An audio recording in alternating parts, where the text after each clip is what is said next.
This is going to be a quick overview on how to do some of the unit conversions and dimensional analysis for Chem 115. It's a pretty important skill. They're going to give you quite a few problems on the exams testing that you can use this skill without messing up. They're going to give you some questions that are related to chemistry and not related to chemistry. So I'll go over both real quick and give you some exam problems at the end. So what is a unit conversion? Well, this equation right here, 1 minute equals 60 seconds, that's an example of a unit conversion. And how would I use this in if I wanted to solve for something? So say I had 10 minutes and I want to know how many seconds are in 10 minutes. Say I took this equation right here and I divided over, either side. So I could have 60 seconds per 1 minute. That equals 1, and that also could be 1 minute over 60 seconds. And that's how we're going to use these. So when you kind of evaluate this equation like this, you get a fancy form of 1. And now I can apply this, I can multiply that in to my number, and I'm not actually going to change the absolute quantity per se. I'm just going to change the units. So let's take our 10 minutes and let's multiply it by this one. I'm going to multiply it by 60 seconds over 1 minute. Let me just erase this. Okay, and then I'm going to get 600 seconds times minutes over minutes. And those are just going to cancel. So I get 600 seconds. So that's kind of the gist of what we're going to do. And it's going to get longer than that, obviously. They're going to test you a lot. Can you chain together a bunch of these unit conversions and kind of think about them logically and use some of the ones that you're going to have to evaluate, some of the unit conversions you're going to have to figure out yourself. So let's get into those right now. What do those look like? So the first main one you're going to see is the molecular weight. Do you know how to get the molecular weight? So here we have an example for ethane. And if I wanted to get the molecular weight, I'm going to take the molecular weight of each of these compounds, which is carbon and hydrogen, times them by how many of them there are, and then add them together for the whole molecule. So what does that look like? So I know I'll stay in blue. We have 2 carbons, and 1 carbon is, according to the periodic table, carbon's right here, it is 12.01 grams per mole. So 12.01 grams per mole. So if 1 carbon equals that, then 2 carbons is 24.02. Okay, and then what are my hydrogens going to be? 1 hydrogen equals, hydrogen's up in the top left, it's 1.008 grams per mole. And then 4 of them are going to be 4.032. Now, if I wanted this whole molecule, I'm just going to add those up. So then essentially 2 carbons plus 4 hydrogens is going to be 28.052. So that would be, and then that's also grams per mole, or 28.052 grams per mole. So that's going to be one of the first important unit conversions that you're going to have to use a lot. The next one is going to be Avogadro's number, which you don't have to evaluate. That's always just given to you in the exam. This reference sheet came from the exam. We got Avogadro's number right there, and that's 6.022214. Blah blah blah blah. That's atoms per mole.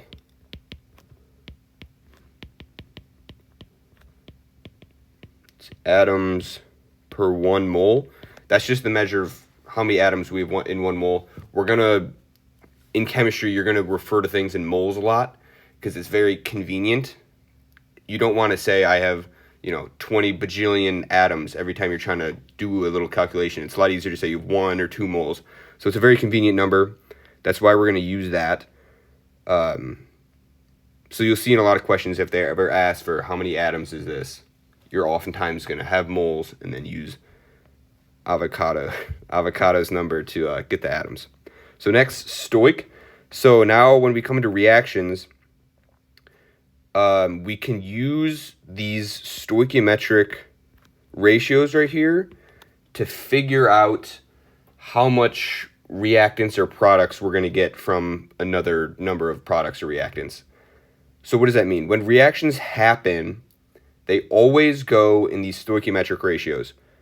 So 1 mole of this C2H4, if it reacts completely, will have to yield 2 moles of CO2. This is an absolute law that applies to every reaction ever. And you're going to use it a lot in this class. So also, 3 moles of O2 equals 2 moles of H2O. So a lot of times the questions could ask, if 3 moles of oxygen are reacting and excess ethane, how much CO2 are you going to get? You're going to use some of these above concepts, and then at some point you're probably going to use this stoichiometric ratio to find out how much water you're going to get. And you can kind of move between species in a reaction. Okay, well, I kind of just said that too. So let's do a quick little example. Say I had 10 grams of oxygen gas, excess ethane. I predicted what I was going to write. What could we do? So I would say for something like this, we're going to have to do multiple unit conversions. So I'm going to draw a big line.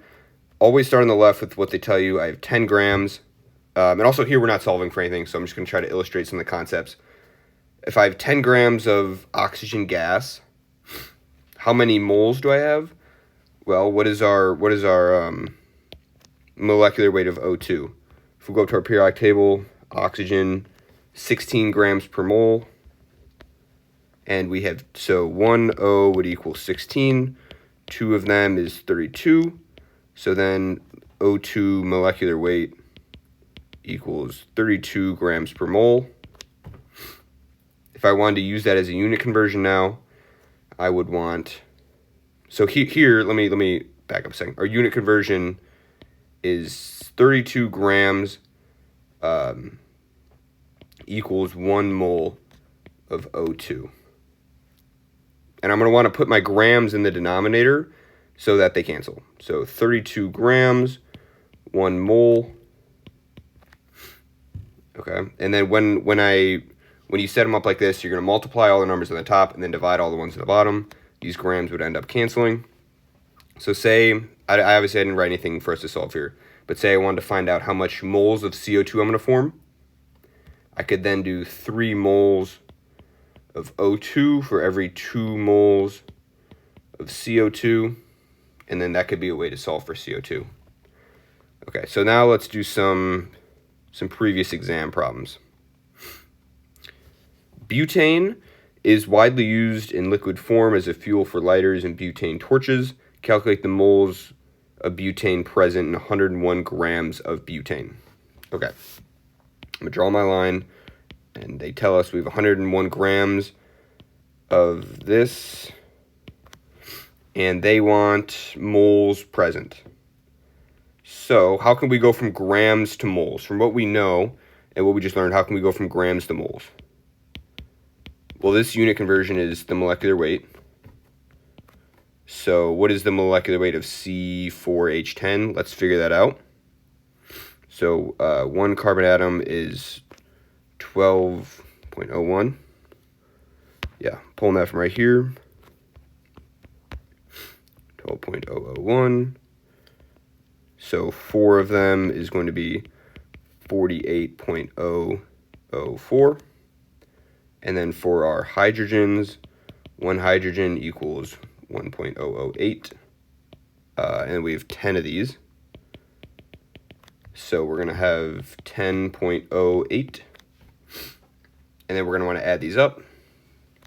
So 4 carbons plus 10 hydrogens is going to be 58.084, and that's grams per mole. So that's the molecular weight of butane is 58.084 grams per mole. So 58.084 grams per 1 mole. So let's put that conversion in, 58.084 0.084 grams per 1 mole. I put grams on the bottom so that these cancel, and the only unit left would then be moles. So now that's what they asked for. They want the moles of butane present, and now we have moles as our final answer.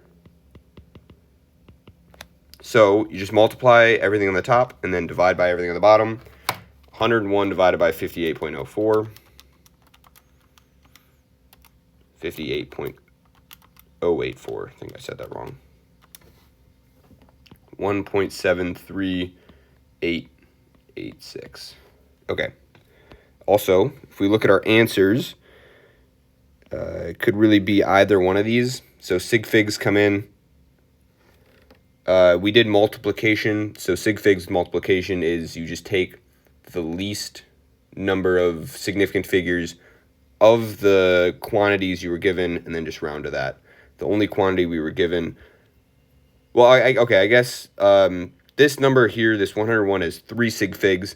The other quantities we were using were these molecular weights they give you, which all have about 4. 3 is the lowest number there, so we're going to round to 3 sig figs. We're going to round this 1.73886 to 3 sig figs, so it's going to become 1.74. And then that makes B the correct answer. Okay. Also, I wrote there we go, B, sick. Okay. Calculate the number of boron atoms in 0.232 grams of uranium borohydride. Okay, so let's make our line. We have 0.232 grams of, let me write what it is, of this molecule. Okay, and we want the number of atoms. So when you hear atoms, that's screaming Avogadro's number, which is 6.0222 times 10 to the 23rd atoms per 1 mole. So that could get us from atoms to moles, but we're in grams. So how do we go from grams to moles?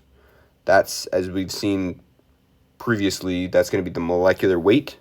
So we're going to need to find the molecular weight of our molecule here using the same process. So 1 uranium, what's the molecular weight there? That's 238.0. I spent a long time looking for that earlier, so I already had it circled. 238.0. We have, let's see, 1 boron equals 10.81.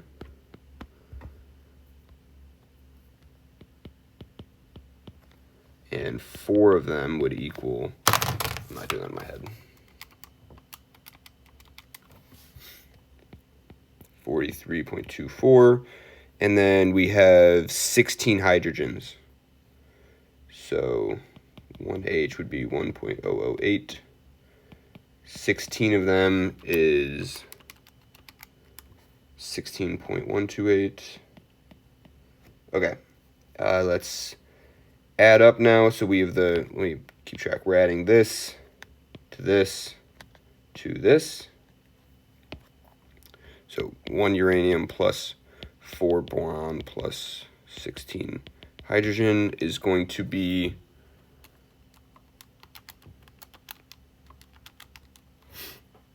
297.368 grams per mole of uranium borohydride. So let me clear this out a little bit. So now we have our first unit conversion, which was Avogadro's number, and then we also have 297.368 grams per 1 mole of uranium borohydride.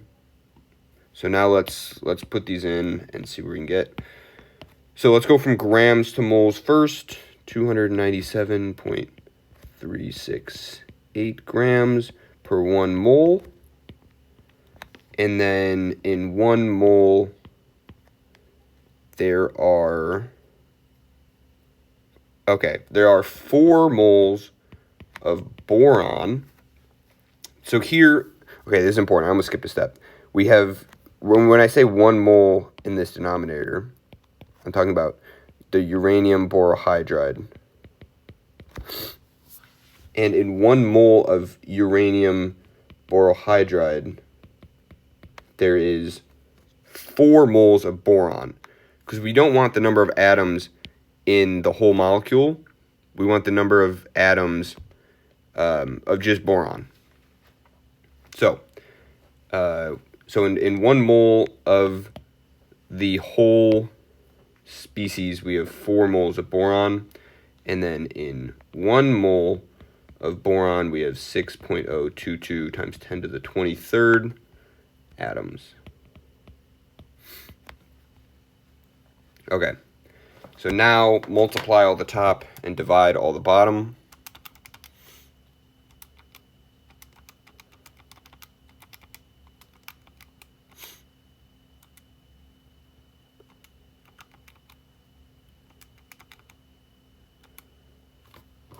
Looks like we get 1.879 times 10 to the 21st atoms.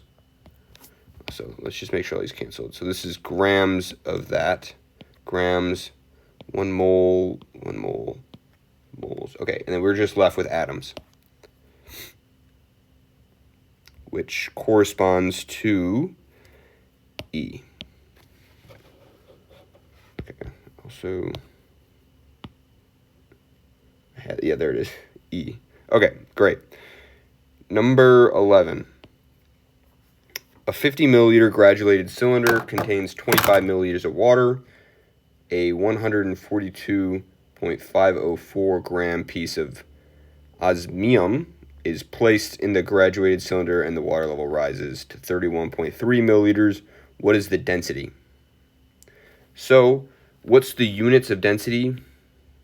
It's generally mass per volume. And in our case here, just looking at the answers, it's going to be grams per milliliter. So we're looking for the mass of this piece of osmium and a volume to divide it by. So they tell us the mass right here. We know it's 142 grams, and we're going to want to divide that by a volume. When we put it in the beaker, we know it rose by that much volume. So therefore, the difference between the beginning and the end volumes have to be what the volume of it is. So before we have just the water, and then we're putting in, oh, great drawing. We're putting in our little piece, and it's rising a bunch. So whatever the water was displaced by, that volume has to be the volume of our piece. So what was the displacement of that volume? 31.3 minus 25 is going to be 6.3 milliliters. So now we have our volume.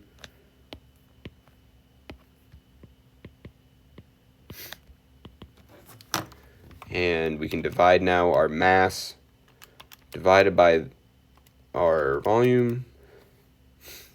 Gives us 22.6197 grams per milliliter, which looks like C, which is right. Very nice. Okay, problem 16. Okay, this one has absolutely nothing to do with chemistry, and this was on an exam. So they're literally just testing, can you work with units? In 2018, the world hot dog eating record was set with 37 pounds of hot dogs being eaten in 10 minutes. Wow. How much hot dog in grams was consumed per second while setting this record? Okay, I'm going to set up my line. What do they tell us? We're gonna start with what do they tell us. So this person ate 37 pounds in 10 minutes. Okay. We want to know the final answer.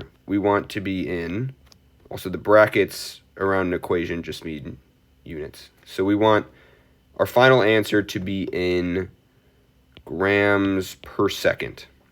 So we got to convert pounds to grams and then minutes to seconds. So what are those conversions going to be?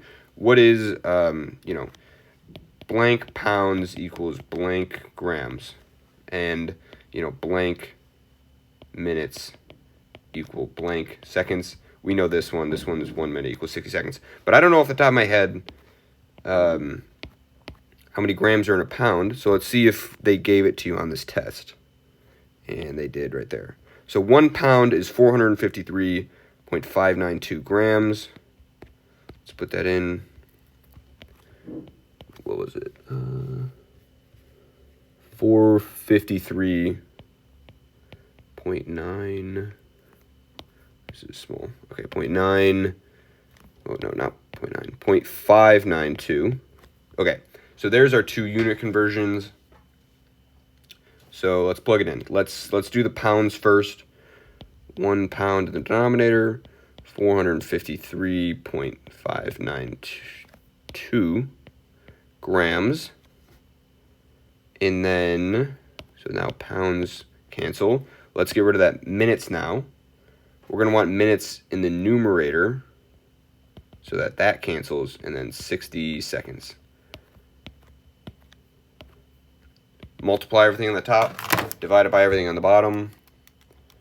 37 times 453.592 divided by 10 divided by 60. 27.97 grams. I'll write this on the right. Grams per second, which is, with sig figs or rounding, would give us B. So, great. Hopefully this helps, and you work a lot more with units when we see some of the limiting reagent problems next.